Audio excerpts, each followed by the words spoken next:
right. Good evening, everybody. Glad you guys are here. Glad to see you. We only got like 5 people here. I don't know if everyone's boycotting me for some reason or not, but that's okay. We'll do it anyway. So let me get disclaimers out of the way. This is a weekly live broadcast pretty much every Thursday evening, 7 o'clock, unless something gets in the way. If it does and I can't make it, I usually post in the community section and let you guys know that I won't be able to make it. But, sometimes life gets in the way, family or whatever. And I can't make it on Thursday evenings. But most of the time, Thursday evening, 7 o'clock Central, this is where I am. And I just do my best to respond to every chat that comes in during the live broadcast. I don't have a topic planned out. I let you guys kind of dictate what we talk about. We can talk about whatever you want to talk about. Sometimes we talk about, lots of quail stuff, lots of rabbit stuff, sometimes gardening stuff, sometimes politics, sometimes religion, the things that are taboo. I believe that you can have a different opinion. We can still be friends. It's okay. I welcome a friendly debate, but don't be hateful. Don't start calling anybody names. Keep it family friendly. Don't start cussing. Any of those things will have to kick you out. But other than that, everything else is pretty much free game. So let's jump into it. We got Warchild here with a bunch of thumbs up already. Thank you for that. I appreciate it. Look at that. I already got 5 likes. Chester Hickman says, good evening. Good evening to you, Chester. And he says, how soon should I rebreed my doe if she hasn't had babies on her due date? That's a good question. Okay, so you bred your rabbit, you mark down what day she was bred, and you're counting 30 days as kind of the due date. Sometimes rabbits can go a little over that, though. So I would give her at least a week after the due date that make sure you wrote the due date down right first, but at least a week after that. If she hasn't had them within a week after that, then I would go ahead and rebreed her at that point. You could do it a little bit earlier, but, it's not uncommon for them to have their babies on day 32, 33, somewhere around in there. So I would go, right about a week. That should give you plenty of time to make sure that you're safe to go ahead and rebreed. Ed Got Bait is here. He says, hey, Chris, hope all is well. I'm doing well. Thank you. Hopefully you are too. And we got Cindy Rapp here. Says hello to everyone. Hello to you too, Cindy. Good to see you. Thank you for joining us tonight as well. And we got 16 people here, and the chat is slow, so it may be a little bit of, again, I don't have topics planned out. I should have something planned to talk about, but I don't. So it is starting to cool off here. We'll talk about the weather while we're waiting on chat to catch up to us. Starting to cool off here a little bit. We had a day last week that was like 38 degrees at night. I mean, the low at night got down to 38 degrees and like 45 the next day. Kind of unseasonably cool. I mean, the daytime temperatures weren't that bad. But yeah, we're only in the low 80s. It's been kind of nice, actually. A little bit cooler than it usually is this time of year. Winter's coming for sure. All that global warming has caused it to cool off earlier than normal, I suppose. Ed's got a comment here. He says, how's your garden going? Well, actually, the garden didn't do very well this year. I got distracted. I had the tree down. Spent a lot of time really trying to clean up a lot of that, which I still don't have completely done. But so I got distracted, got busy spending all my energy and time working on that, kind of ignored the garden a little bit, and it paid the price. We had some issues with blight on the tomatoes, kind of got that a little bit under control. And then the squirrels just ransacked the tomato plants. So it didn't really do that well this year. We just kind of gave up on it and said, well, we'll plan on next year instead. Let's see. Chester wants to know, do I know anything about Palomino rabbits? I kind of know what they are, but I've never raised them myself. There's not really a whole lot of difference between one rabbit or another as far as how you care for them or anything. I'm not sure if you have specific questions about them or not. I can do my best to answer. But I've never had Palominos. I've just seen pictures of them. I've actually never seen one in up close and personal. Dawn Skin from South Mississippi says, good evening. Good evening to you too. Andy says, hey, Chris from Southwest Michigan. Good to see you, Andy. Thanks for joining us. Ed says, Aaron Gidros survived the hurricane that hit him dead on. I saw their post on Facebook. It looked like she said, well, it wasn't him. It was, I can't remember his wife's name ever. I'm so bad with names. But she posted that they were battered and beaten, I think she said, but okay. They made it through okay. They survived. So that was good. I was praying for them. Desert Homestead says, how many does can a buck service per day, per week?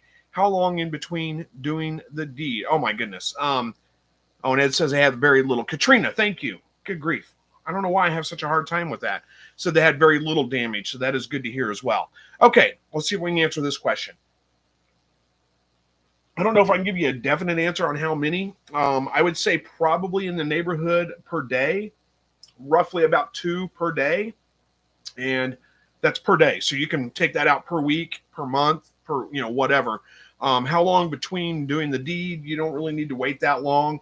I would say if you breed one doe in the morning, breed another one in the afternoon. You can breed another one the next morning, another one the next afternoon. There may be a limit as to how long. I mean, I don't know that you could do that every day continuously forever. You might get a little bit worn out, but you should be able to do that every day for a week. And that shouldn't be that big of a deal. You should be able to handle that. Hopefully that kind of answers the question. Tony says, hi from Toronto. Good to see you, Tony. Thanks for joining. Ed says, is now the time to add lighting? Oh, you're talking to your, okay. You're talking about adding light to your quail hutch, right? So they'll continue to lay eggs. Let's see. I don't know what was our daytime. What time is it right now? It's 7 o'clock. We're right at probably 13 hours worth of daylight. So it's getting pretty close. It wouldn't be a bad idea to go ahead and add it now so you don't have interruptions in your egg cycle. I mean, we're not really quite there yet where they've stopped laying necessarily because of the lack of daylight, but it's getting real close, and the days are going to get significantly shorter as we go. It won't be long before they'll be, under 12 hours, and they're going to shut down. So yeah, I would go ahead and add the lights now if you've got lights that you can add. Tony Muller says, hey everyone, Tony from Virginia. Question, I have 4-week-old quail. I'd like to move to my outside pen. It's been getting into the high 50s at night. Would it be okay? They should be fine. I moved 3-week-old quail, 2-week-old quail out at that temperature. The thing is, make sure you kind of wean them off the heat first. I get pretty aggressive with weaning them off the heat after they've feathered out completely. What I'll do is, the first week, they're not really feathered out. So I try to, I'll put them at about 100 degrees for the first, 2 days. Then I'll lower it to 95 degrees. I'll come out and look at them the next day. And if they're all moving around, throughout, and they're not just huddled together under the heat lamp trying to stay warm, I'll go ahead and lower it another 5 degrees to like 90 degrees. And I'll watch that. Usually it takes about 2 days between lowering when I lower the temperature and they start moving around pretty freely, showing that they're pretty comfortable. When they start doing that, I'll lower it again. Now, once after about a week and a half, when they're fully feathered out, I drop it 10 degrees a day.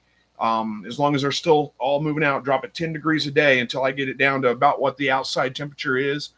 Then I take the heat lamps off and they go out to the outside hutches. And usually that's, 2-3 weeks, at the most. And they're outside, except for like in the dead of winter. I mean, that's a little bit different, but I'll hold them another week, the dead of winter, but that's pretty much my process. So yeah, 4 weeks, they should be fine to go outside. Now don't move them outside. If you've been keeping them at like 90 degrees nonstop, you don't want to thrust them out there, but you can get pretty aggressive with weaning them off that heat, 10 degrees.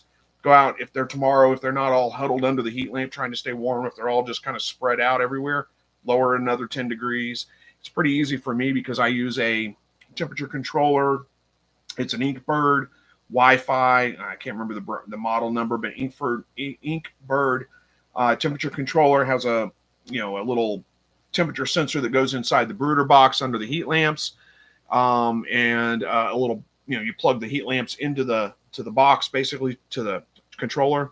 You set the temperature and it just keeps it at that temperature. Turns the lights on when it gets down below 1 degree below what you've set it, kicks them off when it gets up above 1 degree above or whatever. You can kind of set that variance as well.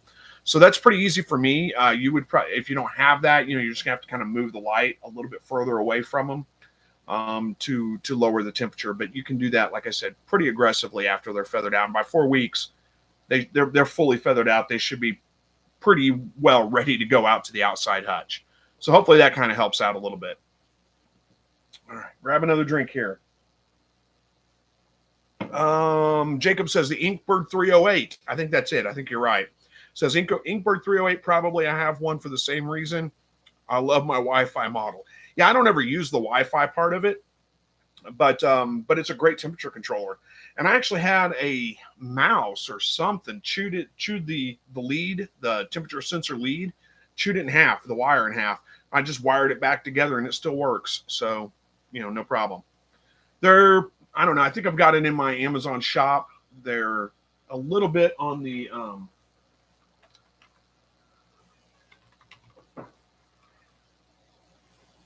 sorry, let's see if I can do this real quick. There we go. Got to it. Give me just 1 second here. I'm looking, seeing what I can find, if it's in my shop or not. Which, let's see, is it? I got a lot of stuff. Well, several things in there anyway. Takes a minute to load everything. I don't know if I put it in there or not. I need to go look for it, find it, put it back in there. Oh, yep, it's on there.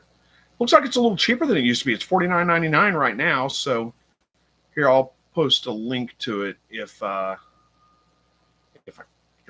get it real quick, just in case you need it. Dadgummit.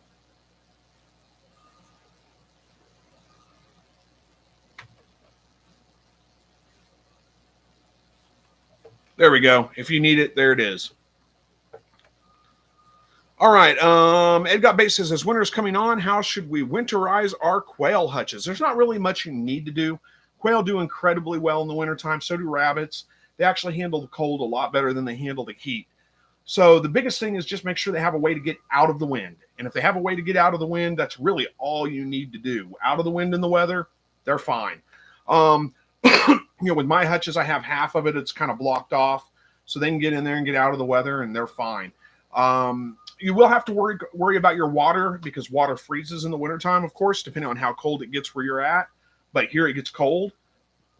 I actually use sorry, I got distracted there. We got the ice cream truck driving down the road. I don't think I've heard it all summer long, and all of a sudden now. Anyway, what was I going with? Okay, I use a heated waterer, actually, and it's in my Amazon shop as well.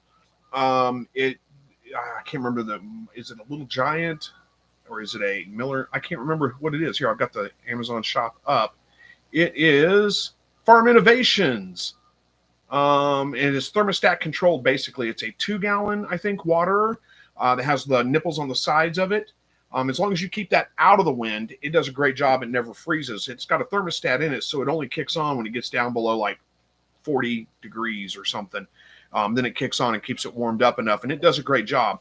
If you don't have that, what I've done in the past is I take out my automatic watering system because it will freeze up.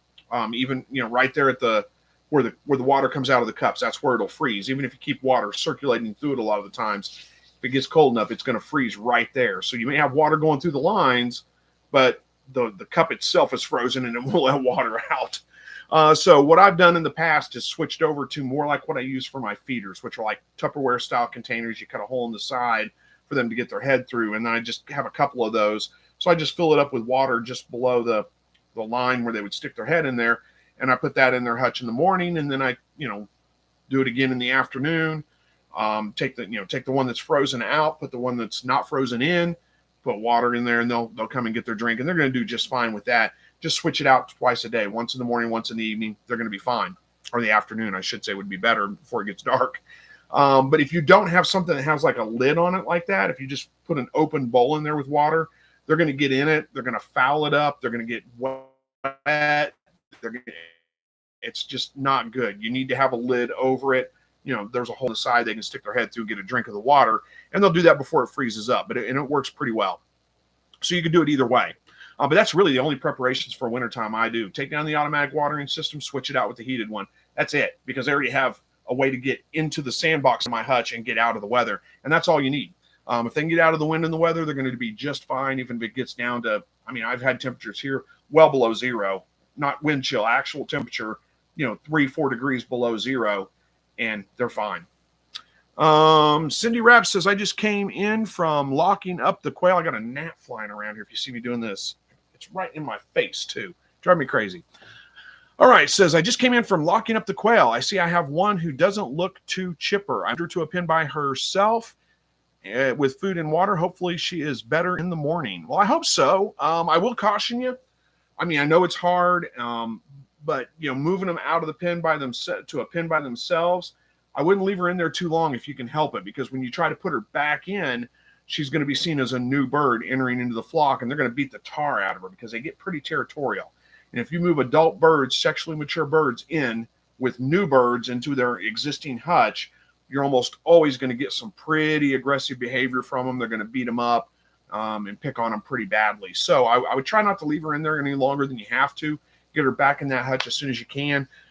And, occasionally, I mean, sometimes you're just going to lose a bird for whatever reason. I mean, there's a lot of different reasons. It could be a genetic issue with the bird. It's probably not any kind of real concern about like some kind of major disease or anything like that. You'd be losing more than just one. But every once in a while, you just have a bird that just, for whatever reason, fails to thrive. Don't beat yourself up over it if she doesn't get better. It's just part of raising animals. You're going to lose one from time to time, unfortunately. But again, try to get her back in there, tomorrow if you can, so she doesn't have to go through that reintroduction into the flock and then getting beat up and all that kind of stuff. There's Boris, says hello, Chris. Hello to you, Boris. Good to see you. Jacob Wolf says, Chris, I went and watched my 4-H projects get shown this morning at the county fair. 2 first, 1 second, 3 thirds, and 1 fourth place finish in their individual class. The first and second went to the champion drive for Grand Reserve. I'm very happy and proud of my first year breeding and all my kids who use them for their projects. Now just to watch the auction sale tomorrow and see how much the kids get out of them. That is awesome. Yeah, congratulations. That's well done for sure. I've never done anything like for 4-H or anything like that. I'm not real familiar with, how they do that exactly. It's kind of cool though. And I'm glad to see that you placed really well, or they did, I should say. And I bet the kids are really happy about that too. Cindy says, I never even thought of that. I don't know what you never even thought of exactly. I said a whole bunch of things, but whatever. Glad I could help, hopefully, if that's what you meant by that. Andy Rabbit says, I use a dog bowl with a rock for water in the freezing temps. I add warm to hot water. They will peck on the ice. They do love to take a water bath if no rock that is big enough in the bowl. Yeah, and I don't like them getting in the water in the winter because sorry,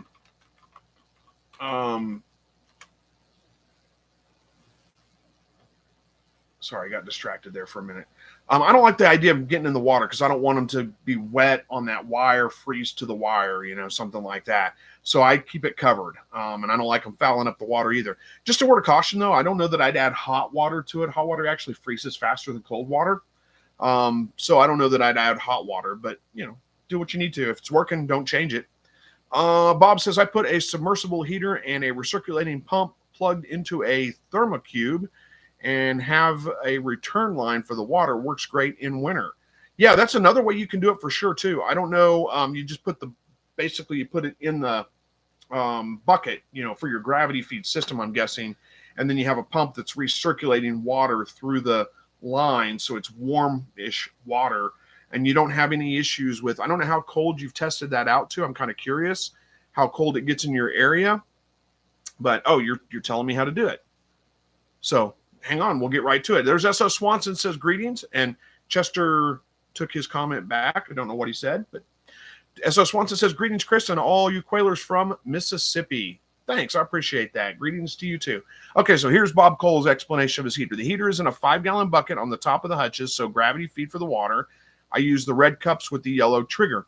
And you say single-digit temps, and it's not freezing at the cup itself. You've got a heater in there, so it's circulating warm water through.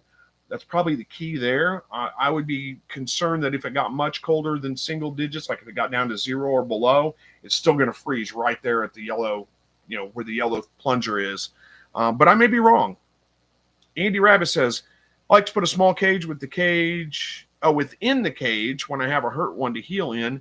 That way they're not taken away from the covey, and when it's healed, I just open the little cage door and let it come out. Yeah, that's a good idea. I've heard people doing that before. That's a good idea, and I always forget to mention that when I talk about that. So, yeah, that's a great way to do it. You keep them kind of in the flock, so to speak, but the other birds can't get to it. Let that bird get a chance to heal up, but yet you're not removing it from the flock. So that works. That's a great idea. Thanks for bringing it up. Chester says, I have 2 does that won't lift for my buck. How can I solve this issue? And how long should I wait to try them again? Keep trying them. A lot of times it's the act of the buck trying to breed that gets them to ovulate and get in the mood. They don't really go into heat like other animals do. They're kind of forced ovulation. I don't remember what the word term for that is, but that anyway. So there's a couple of tricks you can do. First of all, what you're describing, incredibly common. It's very, very common. Rabbits don't always breed like rabbits, and it's usually the doe that's the one that's being difficult. So try again. Try morning, try night, try morning, try night. Just try again every day, two or three times a day for the next like week. And if she hasn't bred by then, you might take her out and give her about a week or two. Try again. There is a trick where you can take her. A lot of people say it works. I've tried it with a rabbit that I had that was real stubborn. It didn't work. But a lot of times you can take a doe, put her in like a pet carrier or something like that, put her in your car and drive her around the block a couple of times, and then put her in with the buck, and for some reason that's supposed to work and make them lift. I don't know why, but lots of people just swear by it. Something else that people have done before is switch the cages. Take the buck, put them in the doe's cage, take the doe, put her in the buck's cage, leave them there for like a couple of days, switch them back, and then the next day take the doe and put her in with the buck. And sometimes that'll get her in the mood too. There's a couple of different tricks you can try. Eventually, I mean, if these does just continue to be stubborn and, I'd give them maybe a month and a half, of trying at least, like try every day, give them a week off, try every day, give them a week off, try every day, give them a week off. And if they're still not lifted by that point, get rid of them. Get new does that are going to be more cooperative and easy. I mean, assuming that they're of age and of size, weight-wise, they need to be at least 6 months old, and they need to be like 80 to 90% of what their adult weight's going to be. So for like a 10-pound meat rabbit, you want them to be 8 to 9 pounds, somewhere right around in there, and over 6 months. Less than a year old, if you can, between 6 months and a year old. Andy Rabbit says, well, not boiling hot water, just hot enough to melt a little ice from the faucet. Okay, yeah, well, that makes sense. Ed says, late as always, Steve, LOL. Yeah, that's a little bit of an inside joke. I get it. I didn't even think about that. Cindy says, we get down to 30 to 40 below zero in Minnesota. I water everyone with room temperature water 2 times a day, and everyone does really well all winter long. Yeah, 30 to 40 below actual temperature or wind chill. I'm kind of curious. But either way, you're right. I mean, you water them twice a day like that, they're going to do just fine. Andy says, I had a hen have an egg frozen to her chest one winter. Yeah, if it gets water, yeah, I can see that happening. Jacob Wolf says, take him on a car ride to get him in the mood. Yeah, I brought it up too. You probably said that before I even said it, but I didn't see it. Bob says, I've had water in cups freeze. I take a tea kettle of hot water out there in the early AM. Once it thaws, it stays fine all day. So are we talking about, okay, I got you. So what you're saying is you've had like standing water in the little red cups with the plunger in them. You've had it freeze in the cups, but once you thaw it out, it's fine for the whole day. And that makes sense. Jacob Wolf says induced ovulation. That's it. That's the word I was looking for. Cindy says, thanks, Andy. I'm going out and doing that right now. I have a small wire cage that'll fit right in their coop. Yeah, that was a great suggestion. Again, thank you for that one. Appreciate it, Andy. Bob Cole says, love the Reagan quote on your shirt. Yeah, this is one of my favorite Reagan quotes. I can't wear this to work because there's just, it would be, not everybody agrees that you can have differences of opinions and not hate each other. So I can't wear this to work, but it's a great one. I like to wear it everywhere else. Desert Homestead says, is there any way to tell if your buck is heat sterile from high temps? How do you know when he is good to go? Just try, basically. I don't know of any way to know for sure.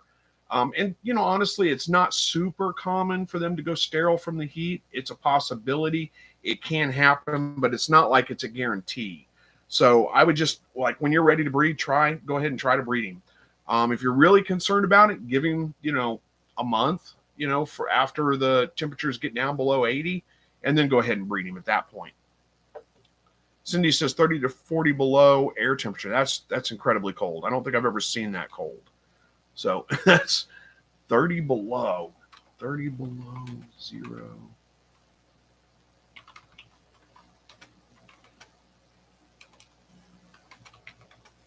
Yeah, that's crazy.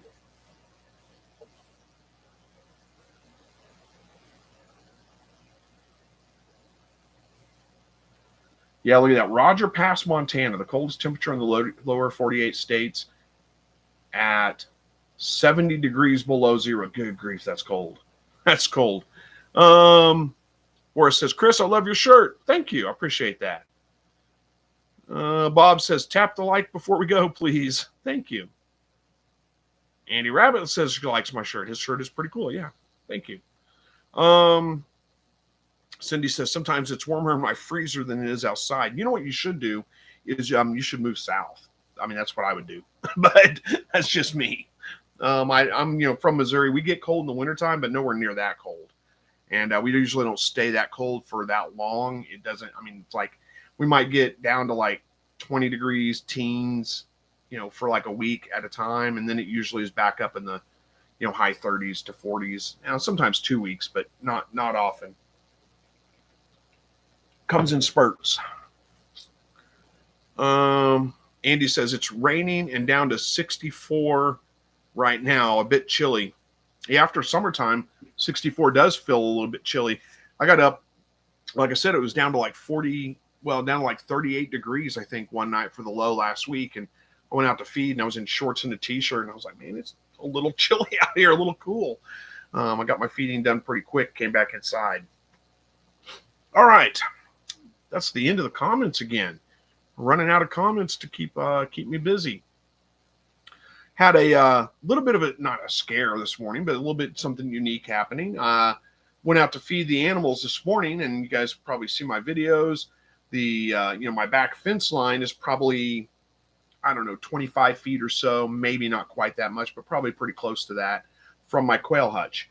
And my dog Max, when we went out this morning, it was dark. It was 5:30 in the morning, 5:45. And he tore out for the back fence line like there was something there. He's right under the quail hutch. And he didn't go under the quail hutch. He's in the fence. But he went right up to where he could see directly there. And he's barking up a storm. And I shot my little headlamp over there. And there was a skunk underneath the quail hutch. Had its tail up in the air and kind of hunched up like it was watching him.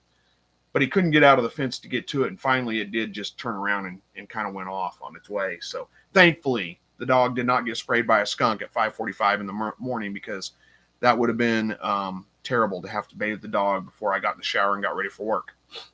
Sundial Fragrances is here. Says, hello, y'all from Texas. You got part, it should be howdy, y'all, shouldn't it?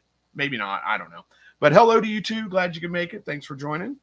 Andy Rabbit says, taking my granddaughter to school in the mornings has been a little bit cool this last week. Yeah, this morning it wasn't so bad. I think it was like 65 or something. That's not that bad, but it was below that the last, like you said, the last week. Ed says you got lucky. Totally got lucky with that skunk. Yeah, no kidding. He's got a skunk before, and it was the same kind of thing. It was like dark out, 6 o'clock in the morning. I think it was on a Sunday morning, actually.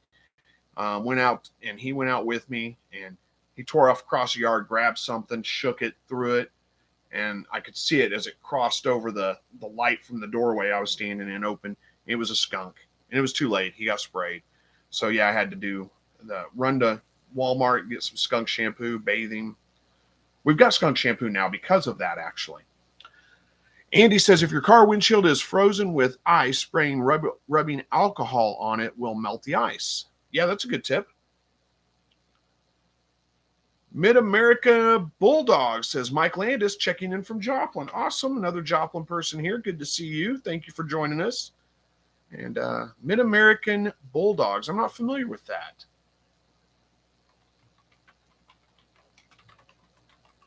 What is that? Mid-American Bulldogs? I think I do know. Yeah, I think I've seen you on Facebook before. That makes sense. Interesting. I had to look it up real quick. Andy Rabbit says on the side mirror also. Yeah, that's a good tip. Thank you for sharing. You're full of great tips today.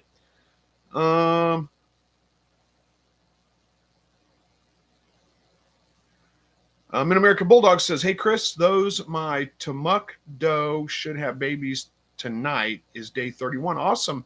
Well, good luck. I hope that all works out and you have a great oh, you're the one that came over to buy the silver fox doe. Okay. I don't have a picture. I can't do associations with that. So again, sorry about that mix up. I shot video and told everybody about it, but hey, at least you found some Tamuks, and it looks like you're getting ready to have Tamuk babies. So congratulations. Hopefully that works out well. Sundial Fragrances says, do skunks attack quail? I wonder. And thank God your dog was not sprayed. Yeah, no kidding. Yeah, they would. I mean, I'm sure if the quail were down there where he could get to it, they would attack him. He was digging under the quail hutch. I pretty much assumed there was a skunk because something's been digging, and it didn't look like armadillo. Armadillo put little holes. This was like a big area dug up right underneath the quail hutch and under the rabbit hutch. So I thought it was probably a skunk, and he's after the black soldier fly larva under there. They eat a lot of grubs and things like that too. But excuse me. But so he wasn't after the quail necessarily. If they were down low enough where he could get to them, I'm sure he'd take care of them. I mean, he'd get them. Boris says, Little Rock, rain 2 days now. Yeah, we haven't had any rain in a long time. We actually need some. We've got some in the forecast possibility of rain, like the next couple of days. We kind of need it, but it hasn't rained in a while. I actually haven't mowed the yard, and we're going on 3 weeks now because it hasn't been raining. It's just not growing. All right, what else we got? We got half an hour left, and I got no chat to answer.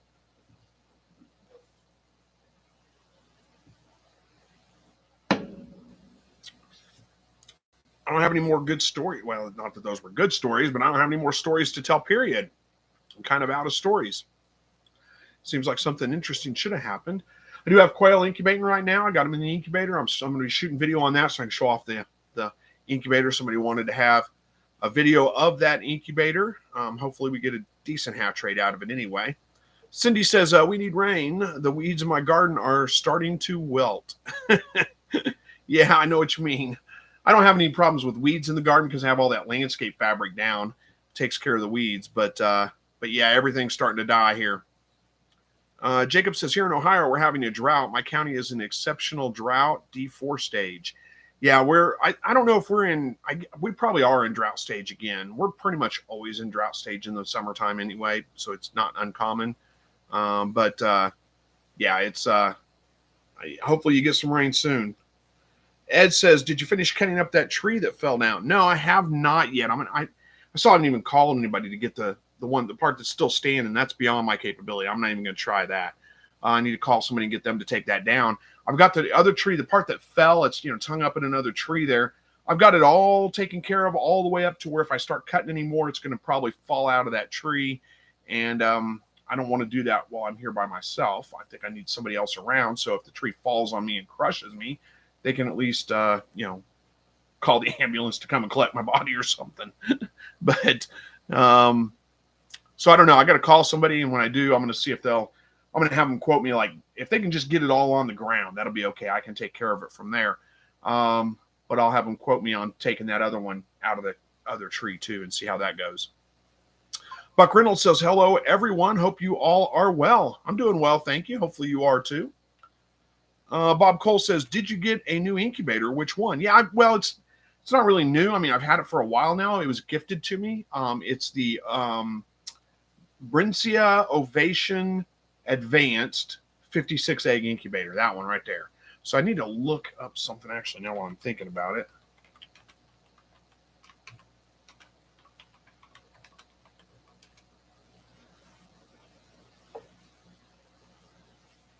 Okay. I'll take a look at that later. I just need a note. So yeah, that's what I'm using right now. I've used it a couple of times since I got it, and it works great. Little Giant always worked really well too. So it's not like it's like like way better than the Little Giant, but there are some things I like about it, which I go over in the video. So you'll just have to wait and watch the video and see. Desert Homestead says, I'm just outside of Phoenix, Arizona, and all this talk about 30 to 40 degrees and rain sounds like a foreign language to me. LOL, I'm kind of jealous. Yeah, I don't blame you. It's I've been to Arizona and it is hot, but there is something to say about humidity, and Arizona's a dry heat. People say, well, that doesn't really matter. It does matter. It makes a huge difference. I remember being in Phoenix, Arizona. This was probably 20 years ago. And actually, how old am I now? No, it was longer than that. It was almost 30 years ago. Good grief, I'm old. Almost 30 years ago, I was in Phoenix, Arizona. And I remember I walked down. I was there at a hotel. I didn't have a rental car or anything like that. I was there for work. And I walked down to a local, like a gas station. It was like a mile and a half from the hotel. Got a drink and walked back. I had some time to kill, didn't have anything to do. And as I was walking back, I remember seeing a sign that said it was 115 degrees Fahrenheit. And it didn't feel that hot to me. I mean, it was hot, but it wasn't that hot. And I wasn't like drenched in sweat. It wasn't sticky, hard to breathe, any of that kind of stuff. And here in Missouri, I mean, we have people from Arizona that come, like we've had clients from Arizona when I worked at the call centers. They'd come to Missouri in the summertime. It's 85, 90 degrees or maybe 95 degrees out. And they're just like, oh my gosh, this is terrible. They can't, because we got like 70% humidity. It's totally different. But yeah, I know what you mean. I don't blame you for being a little bit jealous. 30 to 40 degrees, that's not bad. I can handle 30 degrees is a little bit on the cold side. It starts getting pretty cold there. 40 degrees is not bad. You can handle that, a light jacket or whatever. But down to 30 degrees, especially if there's wind, that gets a little bit cold. Sundial Fragrances says, I do have quail eggs from the Quail Con in the incubator, and I just won more eggs from Gopher Ridge Farm and just placed them today in the incubator. Good times. Can't wait for the chicks to hatch. Well, good luck. I hope you have a great hatch rate. Mine are all, my own eggs. I got about 85 of them or something. I saved them up. I'm not counting on the absolute best hatch rate. I'm a little bit low on the rooster ratio right now. I checked my fertility out of some eggs that I didn't throw in the incubator. I had 6 of them that they had a crack in them or something like that, so I didn't put them in the incubator. I dropped one, that kind of thing. So I had 6 of them out of that batch that I went ahead and opened them up and checked fertility. All but one was showing fertile. And the one that wasn't showing fertile might have been fertile. It was hard to tell. It was real hard to see. So I just counted it as not fertile. So I don't know. My fertility may be a little bit on the low side. Plus, I saved them for 8 days. And really, after about 6 to 7 days, you start losing some viability on some of those eggs. So that may affect, the first couple of, I get about 12 eggs a day. So the first day or two, that may affect my hatch rate with those a little bit. Who knows? We'll see. Bob says, I've got the Brincia 28 Ovation, works well, but I do see some temp variations, especially in front corners. Yeah, mine has not. I haven't had any issues with temp variations much. It seems to be holding pretty steady. I've got it in a pretty stable, temperature stable environment. I'm looking over at it like you guys can see it. You can't see it. It's off camera, but it's holding pretty well. They do have the, this is the advanced, not the, what is it, the EX or whatever, the other model, the higher end model. That model comes with humidity control on it. So it has like a hose, you put in a, jug of water or something, and it will feed water into it to keep the humidity at a certain level. This one just has the readout, which is not that big a deal because I'm just hatching quail eggs. The humidity is not as important. So it's not a big deal for me to manually control humidity just by adding water whenever I need. You have the EX. Do you have the temperature or the humidity control thing on it? Anyway, it's not that big a deal for me because I'm not, like if you're hatching duck eggs out, that might be a little bit more important. They're more sensitive to humidity. But for quail eggs, it's not as big of a deal. Sundial Fragrances says, hope you have a good hatching rate. 8 days is not bad. No, it's all right. It should be. I mean, I'll get some to hatch for sure. I just, who knows? I may not get the best hatch rate. I'm not really, I said 85 eggs. I don't necessarily need 85 chicks to hatch. So if I get, 40 or so out of it, I'm going to be perfectly fine. Desert Homestead says, I grew up in Cleveland, Ohio, and I saw 98 degrees with 98% humidity, heat index 130 degrees. Phoenix is at 100 degrees, 15% heat. It's like a 75 degree day. Yeah, indeed. There is a big difference to it. I agree. Bob says, yes, I have a jar of water behind it to draw from. Interesting. Yeah, I guess that's pretty convenient. But again, that's pretty pricey. They claim kind of a little bit of a premium price for that model. Like I said, this one was gifted to me, so I didn't even buy it. It was given to me.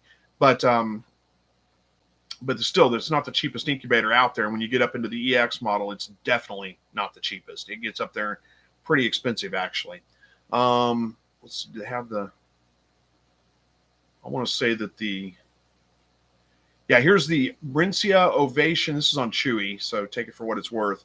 The Brincia Ovation 56EX fully automatic bird egg incubator and humidity control, $437.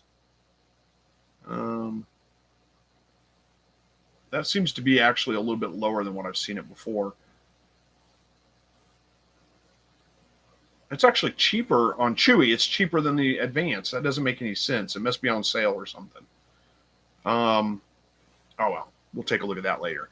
Cindy says, the little neighbor boy who's 5 wanted a dozen quail eggs, so I gave them to him. At first he wanted to hatch them, then he wanted to eat them, and then he wrapped them in his favorite blanket. Nice. I hate to tell him it's probably not going to hatch. Cindy says, so they would hatch. He wrapped them in his favorite blanket so they would hatch. They brought them back, and 10 of 12 hatched. Really? 10 of 12 hatched just by him wrapping them in their blanket? That's incredible. I guess if it's summertime, 95, 90, 98 degrees outside, maybe. But that surprises me. 10 out of 12 hatched. Only, that's why kids can do things. When I was a kid, I guess we got away with things like this too. But that's why that works, because a kid doesn't know any better to say, oh, that'll never work and not try it. They just do it. And it works for them. So many things worked so much better when I was a kid and didn't know any better, didn't know that it wouldn't work, and it actually worked.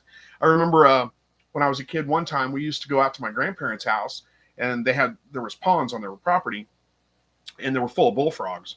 And we'd go out there with our pellet guns, and we'd shoot bullfrogs and take them back. We'd have frog legs. But when you walk up to the pond, they all jump in and swim out. Well, we didn't shoot them when they're out in the water because you can't get them. You got to wait till they get up on the bank, shoot them with your pellet gun, then you can collect them up and you take them home with you. We didn't want to shoot them out in the water and just leave them. We weren't just doing it for sport, So my granddad took us out one time to do this.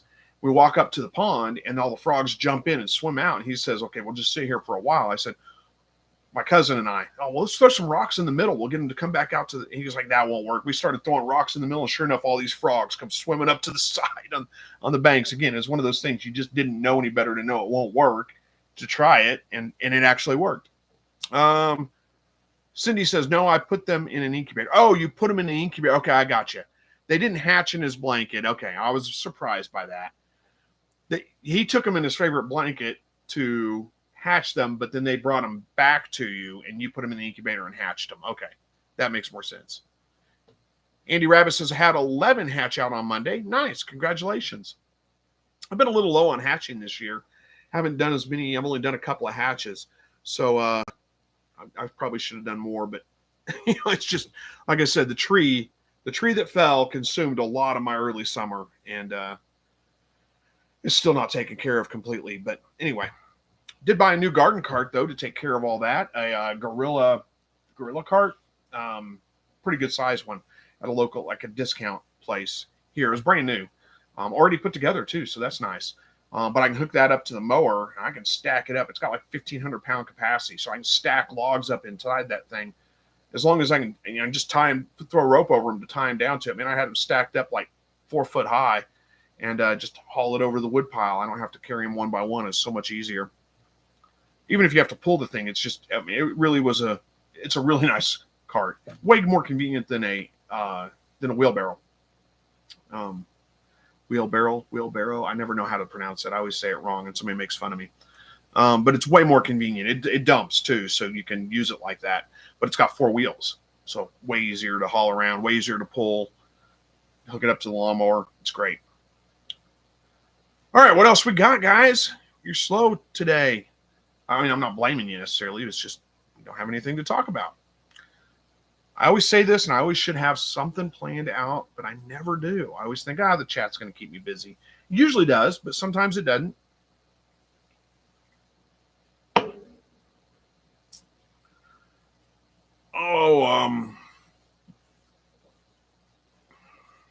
Is everybody still there? It's like there's nothing happening in chat. It just went quiet. We didn't get disconnected, did we? think everybody's playing a trick on me now, making me think we got disconnected. There we go. Jacob Wolf says we're here. Okay, good. Okay, got a couple of people talking now. There for a minute, I wasn't sure. It just kind of stopped. So there's Abba Love says hi. Hello to you too. Thank you for joining us today. So we have started moving in towards raw feeding our dog. This is something I could talk about.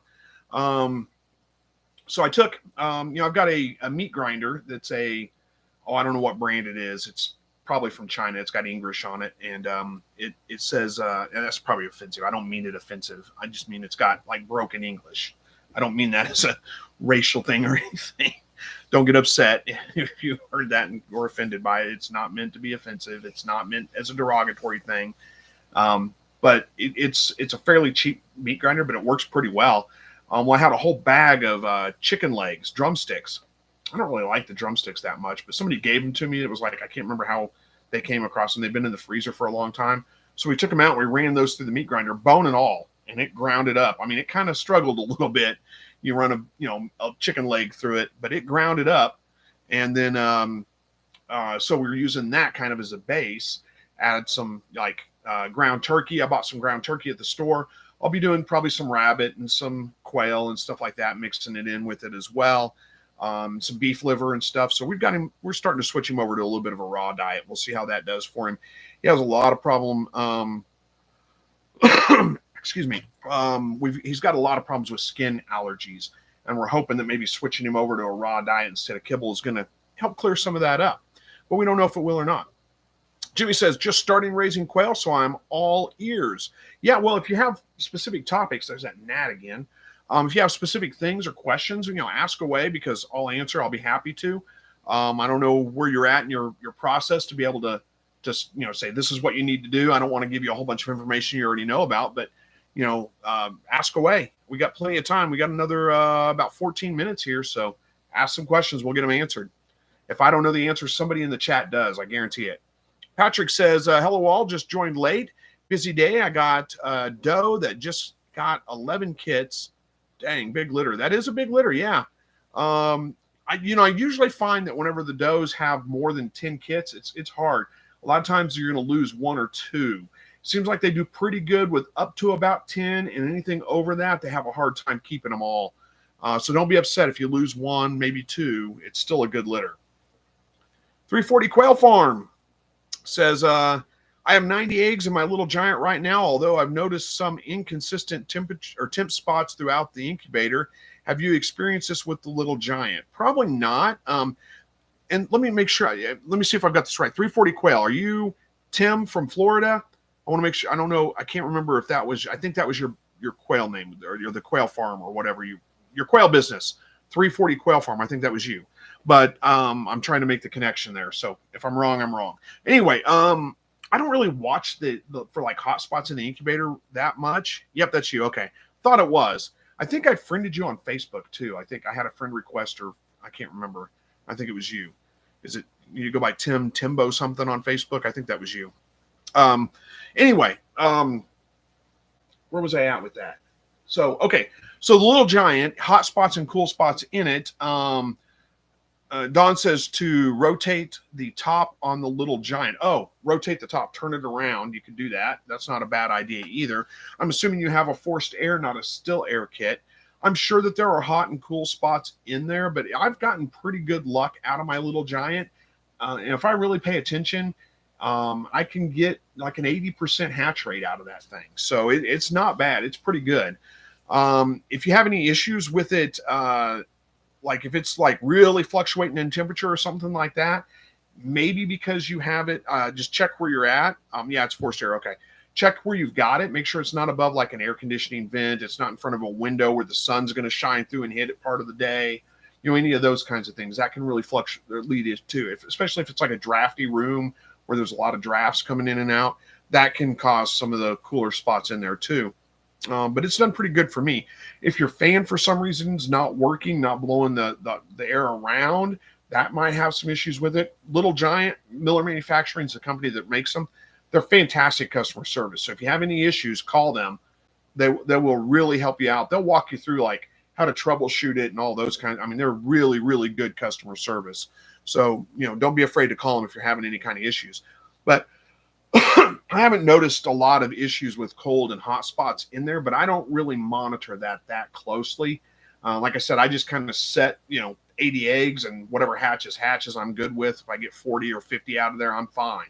But I have, in the past, really focused hard on getting better hatch rates and can get it up to about 80% sometimes.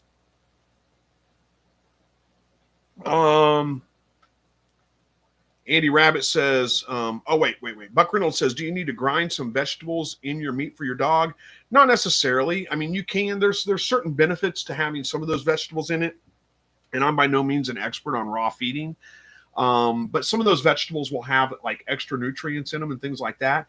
It's not something you have to do, especially not every day. And that's one of the things I think so many people that want to go to raw feeding their dogs are really concerned about, is like, how do I know I'm giving them a really balanced diet? Well, you don't have to give them a balanced meal every single meal that they eat.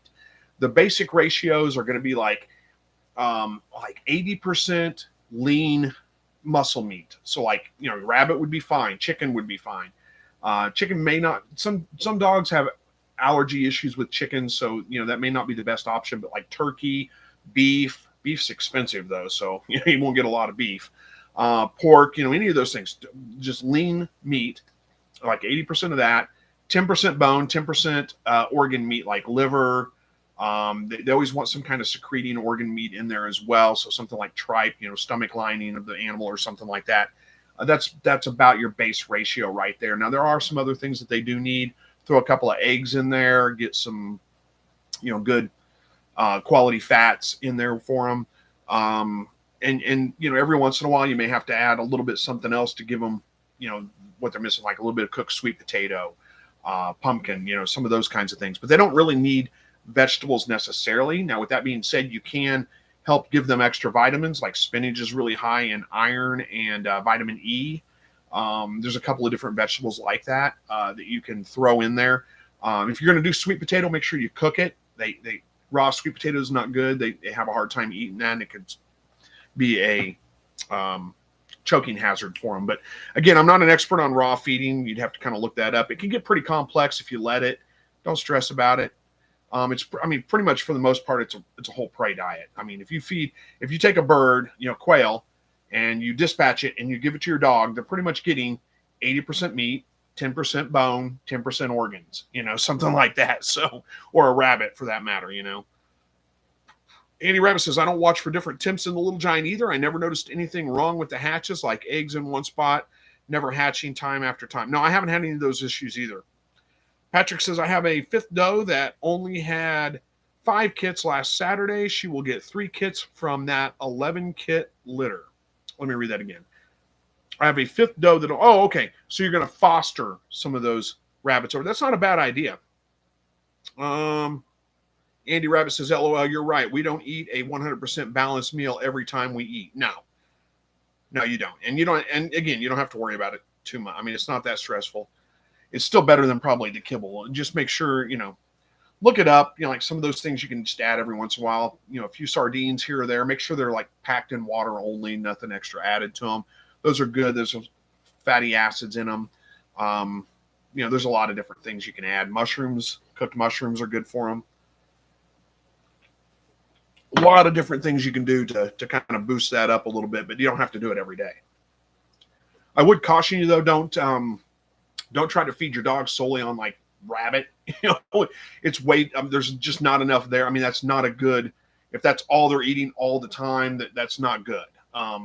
You need to add other things into it. We add some beef liver. We add some other things to it as well. Patrick says the total for 5 does is 40 kits. Pretty satisfied with that. Sorry, the 5th doe had the kits last Monday, not Saturday. Well, same difference. Really doesn't make that big of a difference, honestly. And, if you're having 11 kits, yeah, it's not a bad idea to go ahead and foster 3 of them or so if you can get the other mother to take them, and she probably will. Then that's not a bad idea. It ensures, well, it doesn't ensure, but it greatly increases your chance for all of them to make it.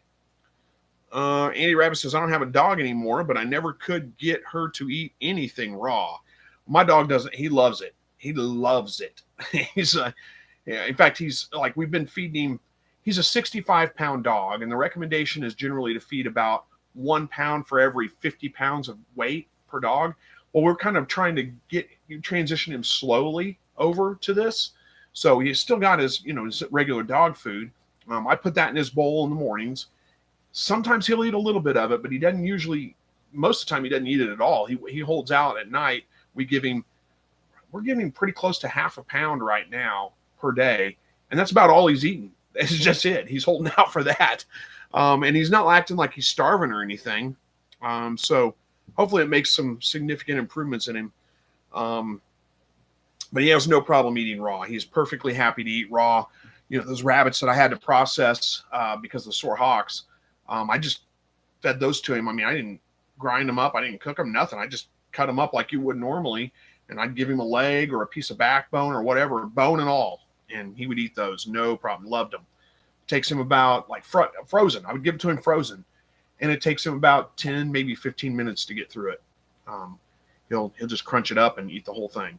Loves them. Desert Homestead says, I have 2 does and a buck that may or may not have the same parents. They're much larger. Oh, it scrolled on me. They're much larger than the other buck I have. What are your thoughts on breeding for meat? I plan on trying both bucks. You can definitely do it. I mean, you could. I don't like the idea of breeding full siblings together. You may run into some issues, some genetic issues with them, but if you're just breeding them for meat, you can do it. You could definitely do it. It's not that big a deal. I would not sell those to anybody. I wouldn't keep them for future breeders or anything like that. Andy Rabbit says, I tried putting raw meat cut into tiny bits in her dry dog food, and she would pick it out and spit it on the floor. Yeah, my dog is not picky. He eats everything. Interestingly enough, he's got a strong prey drive. So any kind of small animal out there, he likes dogs, he likes people, but, rabbits, squirrels, skunks, anything like that, cats, unfortunately, he will kill them. I mean, just instantly he gets them and they're done. But he doesn't eat them afterwards. Maybe after we start feeding him raw and stuff, he might start, but he doesn't eat them. He just, once they're done, and he's fine. He just leaves them alone at that point. But we don't have any problems with getting him to eat other things. We give him, when we process chickens, we always save the feet and we give him a chicken leg, not the meat part, but the foot, the yellow part of the leg. We give him one of those from the freezer every once in a while. He loves those. Andy Rabbit says, the last year she was eating leftover Mexican food every night. Oh, that's not good. That's not good for her at all. Maybe that's why it was our last year. That's a terrible joke, isn't it? I shouldn't make that joke. I see humor in everything, and sometimes I realize other people don't. But yeah, that's not good. There's a lot of things in there that are not good for them. But hey, she's probably happy about it. Patrick says, I've been moving around kits for the last 20 years. My 5th doe is really a really good mother. She will be fine. I find that a max of 8 kits per doe is perfect. The kits don't compete for milk. Yeah, I've had pretty good luck. 8 to 10. Usually I can somewhere between there, 8 to 10. Sometimes if you have 10, I might lose 1 or maybe even 2, but usually I can get away with 8, 9, 10. Anything over 10, I almost always lose a couple. But yeah, I know what you mean. 8 does seem like kind of the perfect number. Easy for them to take care of. How are we doing on time? Oh my goodness, we're almost out of time. Time flies when you're having fun, doesn't it? Patrick says that was a good joke. Well, maybe. I mean, I don't mean to be insensitive. I love my dog, and if I lost my dog, I would be heartbroken, and I'm sure you were heartbroken too, Andy Rabbit. I'm not trying to be insensitive. I'm just a smart aleck at heart, and sometimes I don't think about how that comes across to other people. All right, guys, we're going to have to wrap this one up pretty quick. We only got like a minute or two. What do you say? Andy says, we thought she was getting tired of it the last month, but I guess it was because she was sick. Yeah, I mean, that's always sad when that happens. Dogs don't live nearly long enough. It's not fair. Yeah, okay, good. You make jokes too. Yeah, I make jokes about all kinds of things that probably are not appropriate. But Sundown Fragrances says, have a good night, y'all. Still cracks me up that you say y'all. Amy says, just rounded out my breeders this last week. 2 silver fox bucks, 1 silver fox doe, 2 Florida white does. Thanks for your input at QuailCon, Chris. You're absolutely welcome. I'm glad it was helpful. And congratulations on getting that all rounded out. All right, guys, we're going to wrap this one up. Don't see any reason why I won't be here next Thursday. Should be. And at this point, it doesn't look like anything's come up. So thank you guys all for joining me tonight. I appreciate that. And we'll see you guys next week. As always, God bless.